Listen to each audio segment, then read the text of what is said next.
nagsimula na ngang bumuhos ang ulan. Pero huwag mag-alala dahil hatid pa rin namin sa inyo ang mga must-try activities na hindi lamang masayang libangan, higit sa lahat pagaganahin ng mga creative juices nyo.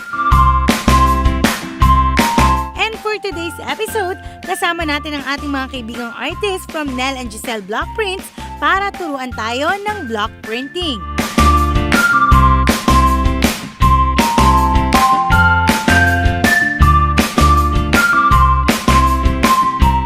Tutok lang Maker Friends sa programa kung saan hindi lang tayo magiging hands-on, sama-sama pa tayong magiging malikhain. Kaya tara na, let's be makers from bits and pieces!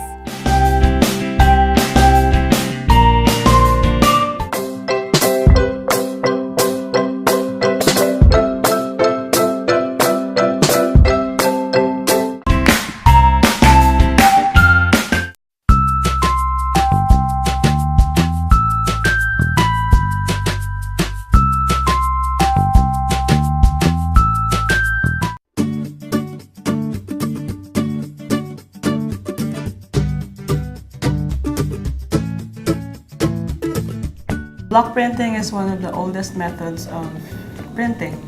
It dates back in the 15th or 5th century BC from the countries of Japan, China, and India. There are kinds of block printing. They are rubber cuts, wood cuts, or the lino cuts. And best thing about block printing is once you carve the block, you can always reproduce it into many prints and distribute it.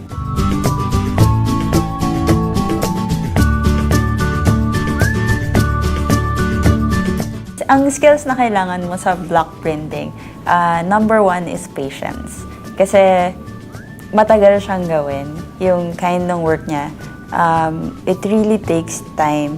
At the same time, kailangan mo ng steady hands. So you have to really focus on what you're doing para din maingatan mo na masugatan ka, anything. And yung third skill is actually imagination. So it's really for everyone. Basta meron kang drive, kaya mong gawin yung block printing.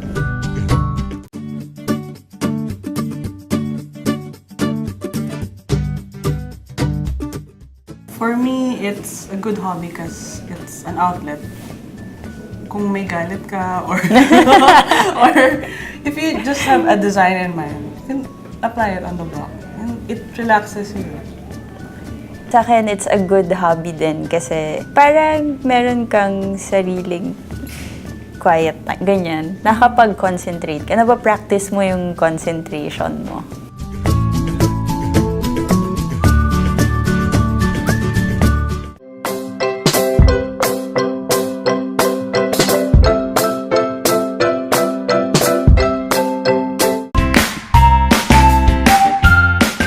Learning basic info about block printing, umpisahan na natin!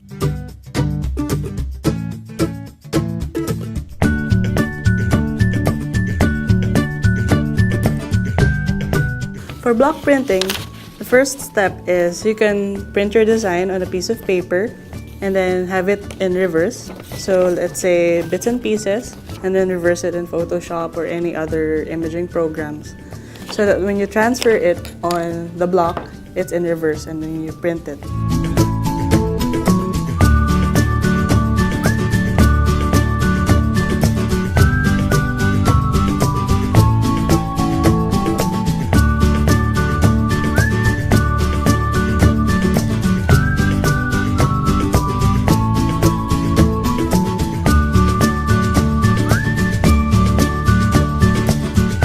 You also have the option to draw on the block itself.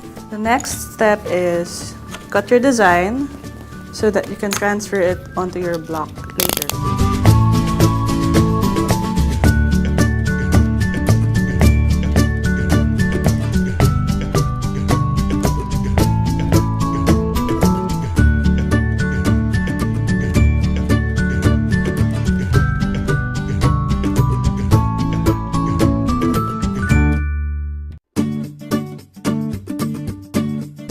You can use carbon paper to transfer it onto the block.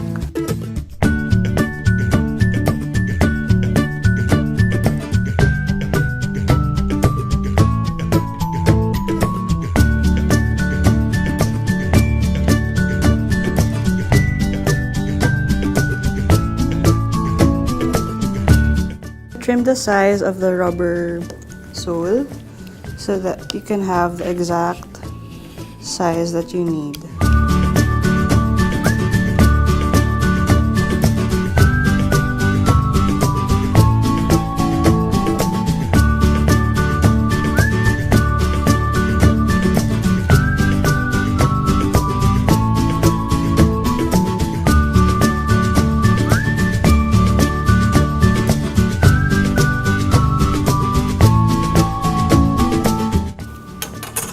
Put your rubber sole and your carbon paper with your design.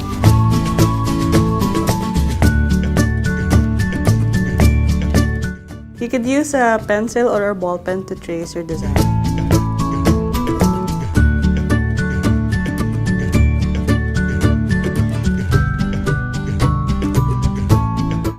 From time to time, you could also lift the carbon paper to check on your progress, to see if you missed a spot or something.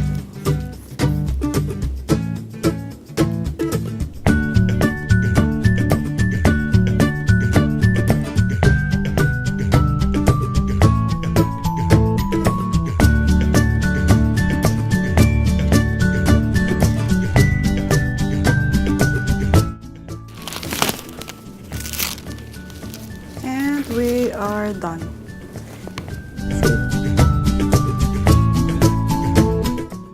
And you can move on to the next step, which is carving away the pieces which you don't need.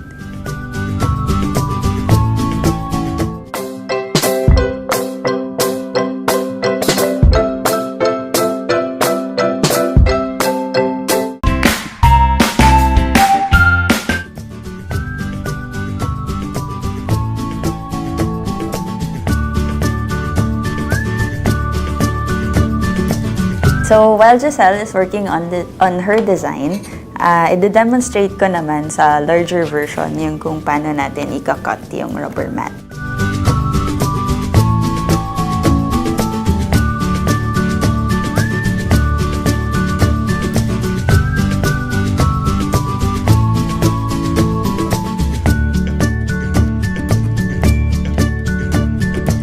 So, I'm going to use a U-shaped blade para dun sa details natin. So, if you can see, na-trace ko na rin dito sa larger mat yung design natin. So, I'll start with the outline first. By the way, it's ideal to use both hands to push the blade.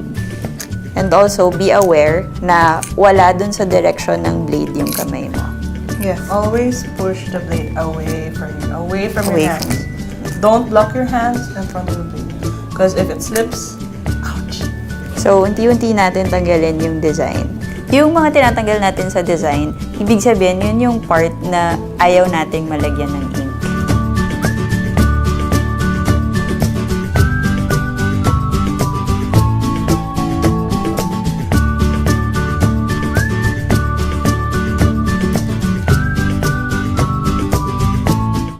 Yung maganda pa dito, the more you use your tools, mas tumatalas siya.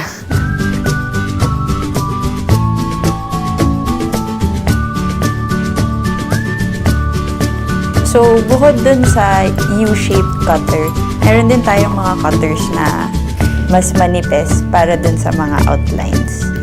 So, maganda siya kung very fine yung detail ng design.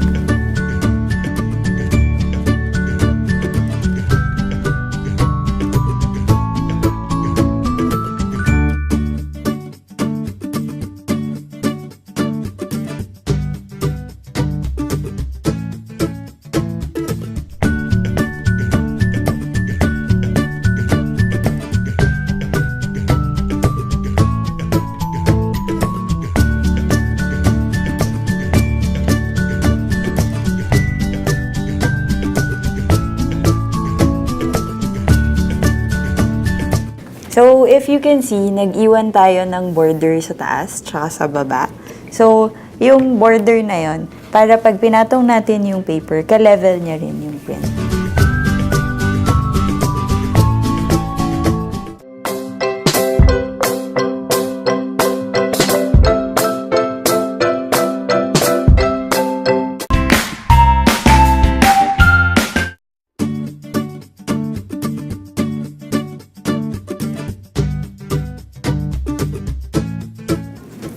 here's the finished rubber cut. Ito yung gagamitin natin para mag-print. So that's the big version and this is the small version.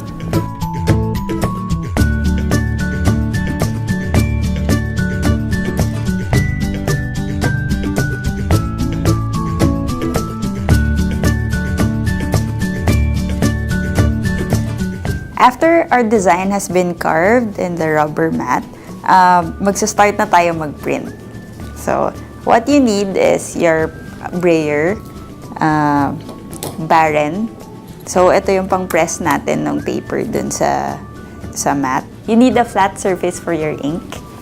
Tsaka yung Your ink. block printing ink.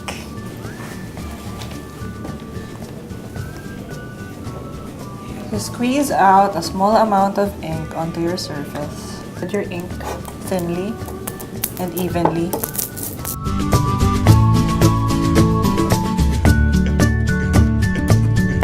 So next, lalagyan na natin ng ink yung design.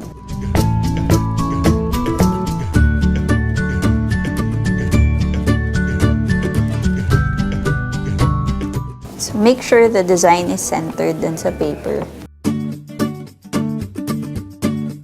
For big designs, you can put the rubber mat under and then the paper is on top. If your design is small, you can just press it on top of the paper.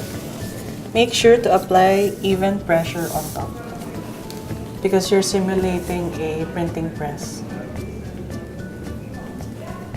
So ako naman, gamitin ko yung baren to press my paper onto my design.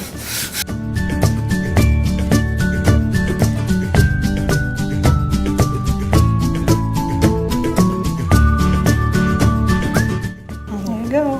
There you have it. And the big version and the small version.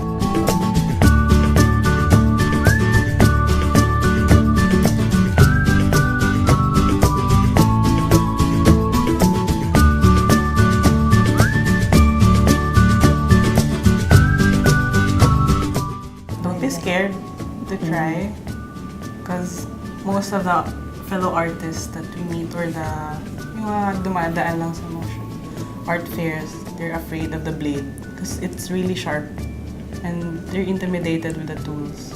So we advise na just go, try it. We encourage you to try block printing as a creative outlet and a passion project. If you want to see more of our works, please follow us on Instagram. It's at Nelle+Gisselle Block Prints. Panibagong libangan na naman ang ating natutunan ngayong episode. Next week, samahan kaming muli as we share back-to-school-inspired projects that will make learning more fun and exciting. Dito lang yan sa programa kung saan hindi lang tayo magiging hands-on, sama-sama pa tayong magiging malikhain. Kaya tara na, let's be makers from bits and pieces!